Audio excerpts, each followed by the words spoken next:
آسان وظیفہ چینل کے ناظرین، السلام علیکم ورحمۃ اللہ وبرکاتہ۔ نحمدہ ونصلی ونسلم علی رسولہ الکریم، اما بعد، الصلاۃ والسلام علیک یا رسول اللہ وعلی آلک واصحابک یا شفیعنا یوم الجزاء۔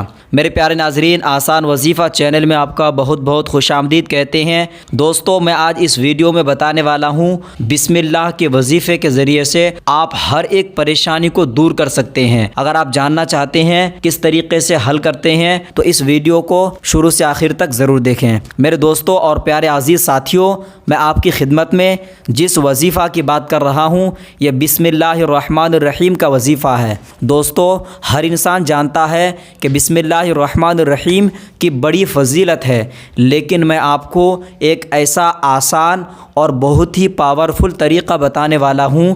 اگر آپ اس طریقے پر عمل کرتے ہیں تو انشاءاللہ عز و جل آپ کے جو بھی دعا ہوں گی، جو بھی آپ کے مقصد ہوں گے، تو انشاءاللہ تعالی آپ کی جملہ پریشانی اور جملہ مقاصد میں آپ کو اللہ کامیابی عطا فرمائے گا۔ دوستو، اس وظیفے کا طریقہ یہ ہے کہ آپ صبح اور شام کو، صبح کی فجر کی نماز کے بعد اور عشاء کی نماز کے بعد، سب سے پہلے آپ فجر کی نماز جماعت کے ساتھ ادا کریں۔ اگر یہ کوئی بہنیں یا کوئی میری ماں کرنا چاہتی ہے تو ان کے لیے ہے کہ گھر میں فجر کی نماز سنت اور فرض کی نماز مکمل کر لیں، تو وہیں بیٹھ کر درود ابراہیم 192 مرتبہ پڑھیں۔ پھر آپ بسم اللہ الرحمن الرحیم 786 مرتبہ، یہ دونوں پڑھنے کے بعد آپ سجدے میں جا کر دعا کریں رب ذوالجلال سے کہ ہے خداوند قدوس، پالانہار حقیقی، بسم اللہ کی برکت سے اور درود ابراہیم کے صدقے میں میری جو بھی آپ کی جائز مقصد ہے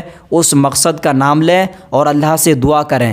یہ دعا آپ کو سجدے میں جا کر کرنا ہے۔ جس طریقے سے آپ سجدے میں جاتے ہیں اسی طریقے سے آپ سجدے میں جا کر دعا کریں۔ صبح اور شام 2 ٹائم اس وظیفے کو کریں۔ انشاءاللہ تعالی اگر آپ صدق دل سے اور اللہ کی ذات پر مکمل توکل کے ساتھ اس عمل کو کرتے ہیں تو اللہ نے چاہا اس وظیفہ کی برکت سے اللہ آپ کی تمام پریشانیوں کو دور فرمائے گا۔ دوستو، اس آسان وظیفہ کو آپ کریں اور اپنے دوستوں تک ضرور شیئر کریں۔ آپ نے ہمارا آسان وظیفہ چینل کو سبسکرائب نہیں کیا ہے تو سبسکرائب کریں، کیونکہ ہم ایسے ہی آسان عملیات و وظائف پیش کرتے رہتے ہیں۔ اب اپنے دوست عمر فاروق اظہری کو دے اجازت، اگلے کسی نئے ویڈیو کے ساتھ ملیں گے انشاءاللہ عز و جل۔ تب تک کے لیے خدا حافظ، فی امان اللہ۔